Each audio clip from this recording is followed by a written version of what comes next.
We're here to share with you inspiring stories that bring to life all the little and big ways that people bring more love, joy, laughter, and humanness to everyday life.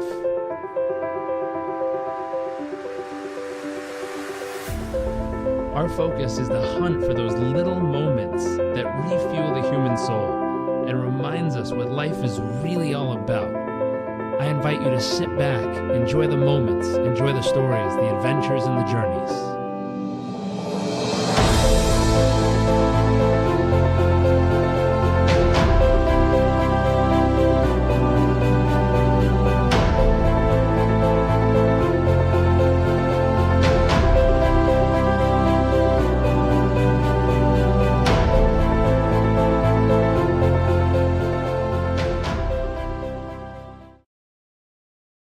Hey everyone, welcome back to another episode of What the World Needs More Of. I am here with my friend Vanessa. Thank you for joining us. Thank you so much for having me. Very excited. Now, to dive right in, here's the big question. What do you feel that the world needs more of? I've been thinking about it ever since you asked me, and it's interesting because it feels almost like people need to kind of take away a little bit about themselves, like be so into themselves and kind of give back to others. So I guess in a big way, it's just kindness. It just comes down to kindness and being, a little bit more conscious of others. I love that. Now, how do you bring that into the world? Well, I think it's kind of brought me into the world, right? And I'll give you a little bit of context. So I was actually maybe 3 months old when I was adopted. So I was adopted by an amazing family based in San Juan. And these two people, they couldn't have kids. And so they always wanted to have a child. And it just so happened that, they had the opportunity through me. And I think that, it was that kindness that was bestowed onto me, giving me that opportunity to not be, foster kid going from family to family, but rather having that family unit and having, that Three Musketeers mentality that really, instilled in me that giving back factor, which goes back to what the world needs more of, right? So yeah, I think that, it's been instilled in me, and I try to pay it forward as much as I can. I like it. Thanks. I like it. Now, getting to know you a little better. Sure. I love to know, what do you feel your wow factor is? What makes you uniquely you? And maybe what's one or two life experiences that help shape it? Well, I think that, anybody who's really spent some time with me can tell you that I will smile through anything.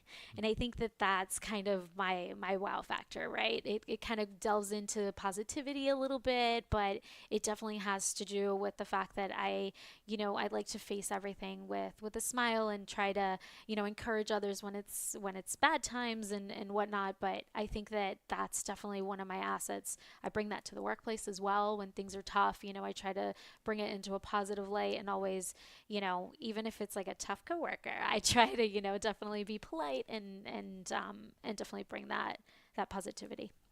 And what are some of the moments that help shape that? So I think I've had several challenging relationships in my life. I tend to see myself as kind of a giver. And there's some folks out there that are takers, right? And some more than others. And I think that in a way I've kind of sort of tried to shelter myself a little bit, right? But oftentimes there isn't really a way of protecting yourself entirely. So, there's been friends in my life that have, in some way or other kind of shaped who I am today. There's been even, bosses that have, kind of instilled in me, that sort of mentality. So I think that in that world, I think that that's kind of like the direction. Yeah. Some of the things that help shape it, just the Yeah. people along the way and having those The people good along and the bad way. experiences. Yeah. And I'd add one more thing. I think that, you and I had an amazing experience back in 2004. We were lucky enough to be part of the fall 2004 voyage for Semester at Sea. And I think I promote that way too much because I think that it was the best experience ever. And it was definitely something that was life-changing. But I think that, that definitely changed my view of the world, the experiences that we all each collectively had, and the fact that we could all come together afterwards to share during lunch or dinner and talk about all the people that we met and the conversations that we had. And, I think that it just shaped, well, it definitely, made me a little travel bug, but it also helped me shape into, kind of being more conscious about everybody around me. I think it really shaped that. That's cool. I love that. I don't think there's an over promotion of that. I'm a huge fan. If you're college age and you're looking for an amazing adventure, please check out Semester at Sea. If you have a college age child, make sure that they go check it out. Back to the interview here, though. Just slight plug. We're not affiliated with them, but we love them. We really do. Let's see. What's a moment that made you feel incredibly humble over the years? Incredibly humble. I think there's been a ton of those. The one that pops into mind most recently, I think was the sudden death of my mom. She passed away 2 years ago, and it was really rough for me. I'm an only child, as I just shared, and I think that kind of having to step it up and being strong for my dad, and kind of having to face life without her has been very humbling, because I've finally understood and appreciated everything that she did for me. I mean, everything, all the love, all the, everything that she put forth. And now that we're getting ready to start a family, I appreciate that even more. Yeah. Those are some of those moments. I think for people who have lost a parent, they certainly relate and understand. For people who haven't, there's a weird thing that happens where you see this, and some people are always excited to talk to their parents. Some people have moments where they call and you're like, oh, right now, or oh, and it's that feeling. And I think when you get to the other side of that experience, you look back and realize how valuable and how amazing every one of those moments were. I'm forgetting his name. It's the guy who started NetJets, the Marquis Jets thing. I think it's Jesse Iser. He was doing an interview recently, and he was talking about it. He said when he sat down and thought about it, maybe he would see his dad once or twice a year. And he says he's a certain age right now. And if he says once or twice a year, let's say he's got 20 more years, that's about 20 to 40 more times I'm actually going to see him before he's no longer here. So it's not 20 more years, it's 20 more times. And when he thought about it that way, all of a sudden every time became really valuable. Right. And it was just a different shift, because people go like, oh, they got 10 years, they got 20 years, they got 40 years left, if they live the full span and go the whole route. But he said it's really not a year that you see him, because most people, you don't see him every day. Like, you see him a couple times throughout the year. And he's like, if you add up all those couple moments or couple times, then it's really figuring out, and all of a sudden the value of those conversations, the value of those moments, the value of those times together increases massively. That's and true. It was just a little shift he did where it changed his whole perception. I don't remember his story, but I remember experiencing it myself, or having moments where someone calls to connect and you're busy and you got so much going on, but to bring the value back of those special moments, because the truth is we really don't know. It's true. It's true. And I think that, my relationship with my mom when I was growing up was a difficult one. It was like, she was not only my mom, she was my sister, which I fought with. She was, she was all these things. But then all of a sudden, it kind of shifted when I moved away. It was almost like we would talk every day because, we talked every day. She wanted to know how I was. And for me, it was kind of like therapeutic almost to feel like I was home. Right? Is that home connection. And so, it lasted throughout, this whole time. When I moved to LA, I would call her, even with the time difference, I would always work it out to call her. And even, just recently before she passed, we would talk every single day and have that connection. And so I think that, when we talk about the times, and to your point, it's only a collection of fragments of moments that we have. It's important to cherish those, because we don't know how long we have. So true. So true. Here's a question. What about an awe-inspiring moment along the way? Awe-inspiring. That's really interesting. I feel like I've had a ton of those. I'm just trying to pinpoint like one. I have a question for you. So, do you believe in luck? Yeah.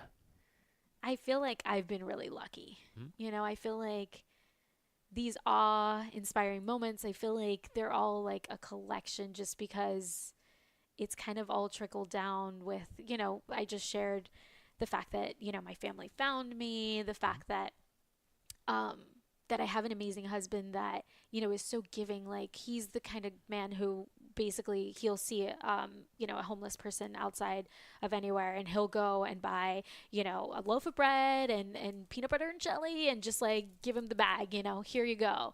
Or he'll see, anybody in need and he'll take care of that person. So it's not that I've grown accustomed to it. It's just that I'm so blessed to be around somebody that's so giving, right? But at the same time, there's little awe-inspiring moments that just, kind of take your breath away. Like, for example, I remember just last year we were visiting Angkor Wat in Cambodia, and it was just so incredible. The overall just architecture is just so amazing. But at the same time, it was just like an ethereal feel that you felt when you were there. You just felt like otherworldly. And all of a sudden, there was, and I know this sounds maybe a little flighty, but there was this little butterfly that just out of the blue just landed in my hand. And to me, that was just like this special moment where I couldn't believe it. And I just felt very like, I just had this silly grin from ear to ear. And I just feel like those little moments to me are the ones that I look back and I just like laugh and smile and just love. Same with our wedding. Our wedding was like one of those moments where I was just like, everything came together. We had a destination wedding. So, it was one of those moments where everything just came together and you just looked around and everybody was having a good time. And that's exactly what I wanted. At the end of the day, that's all I wanted. Everybody to just be there, everybody that we love and that, our friends and family. And I think that, a collection of those moments are what, creates those awe moments, I think. A string of luck, a string Right? of little moments where it's Right? almost destiny, either whispering or just showing its face from time to time. And the connection of those, the mental and emotional connection of being like, wow, how did all of this come together like this? How did it all match up? How did it all add up? How did it all link to this very moment? I think so too. I think that's very special. Yeah, I think maybe it has to do with that positivity factor. I think that goes back to it where you attract, law of attraction. You attract all the goodness, all the amazing things in your life. And so I think that, I've been blessed that way. I love that. Yeah. What about your greatest fear? Ooh, that's a good one. I mean, if you ask me normally, like we're on the street and you say, "Hey, Vane, what's your greatest fear?" I'd be like, "Hey, I hate spiders." But, if we really want to get into the nitty gritty, and I think we have during the session, I think it would be being alone. I think that, I have this almost irrational fear because, I have an amazing husband, we have an amazing family, but at the same time, I feel like a lot of the times it's that fear of not being able to hang on to people. Like, for example, my dad, he's getting a little older and that sort of thing. And so, you kind of want to hang on to your loved ones as much as possible. And so I'm afraid they'll leave. And that's my biggest fear. Like, I want everybody here. I want everybody here, party mode, having a good time, smiles all the way. Ah. Now here's a question. Thinking of the future, what are you most excited about? Well, I have a really awesome job. I'm really, really excited about it because I get to work with the community. And I think that the U.S. Hispanic community needs an advocate more than ever. And I want to be that champion. I think that I'm getting there. I'm grooming myself for that. And I think that, there's a lot of issues that just keep escalating within our community. And I won't get all political here, but, there's a ton of stuff, family separation, et cetera, et cetera. But I think that, I'm really excited about that career-wise.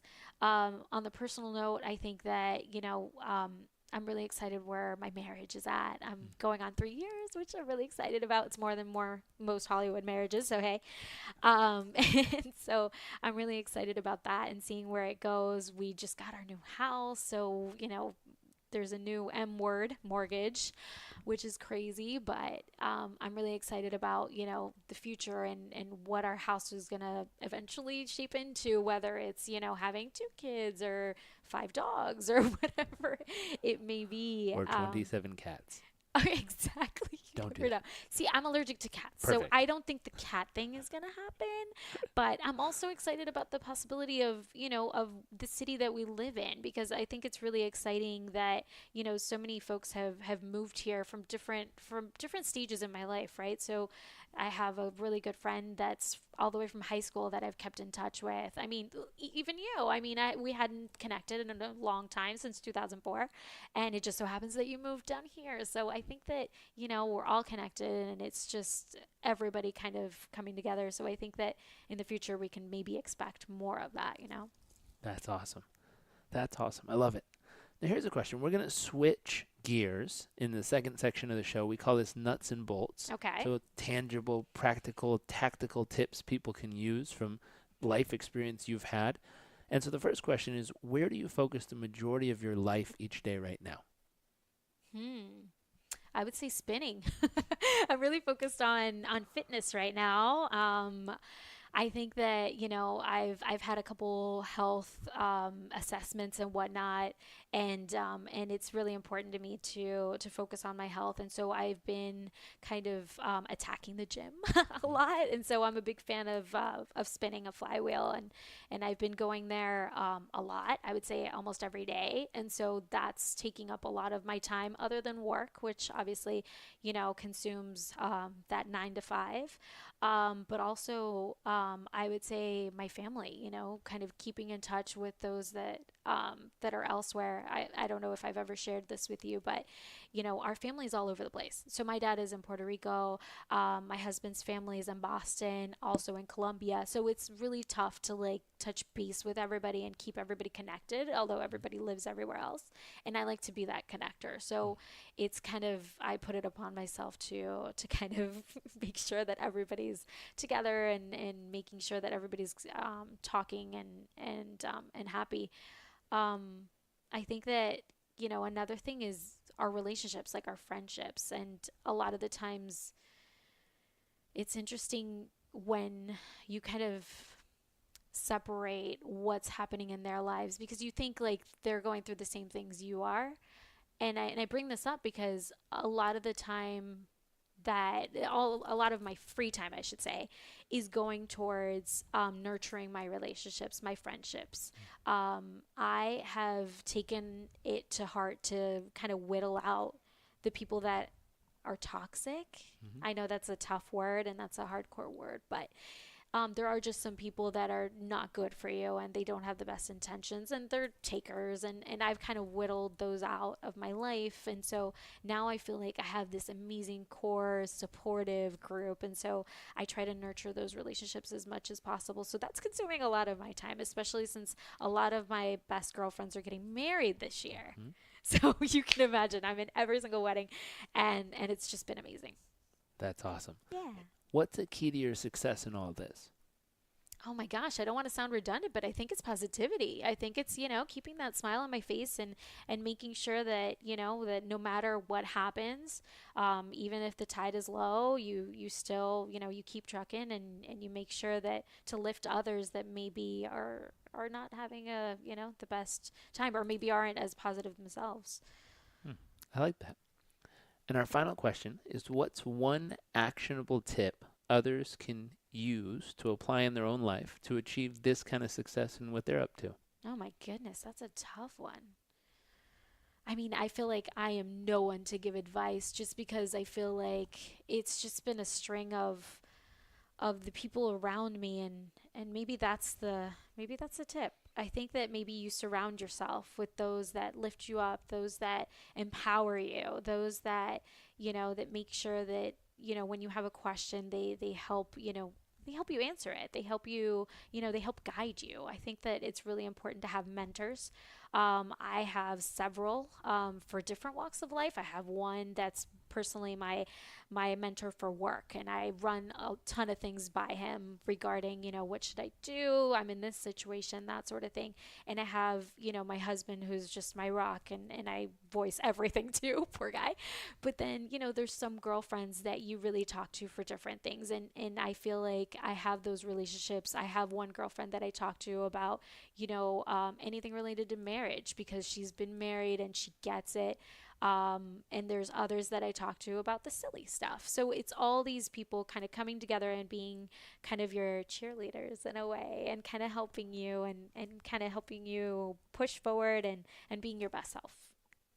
I love it.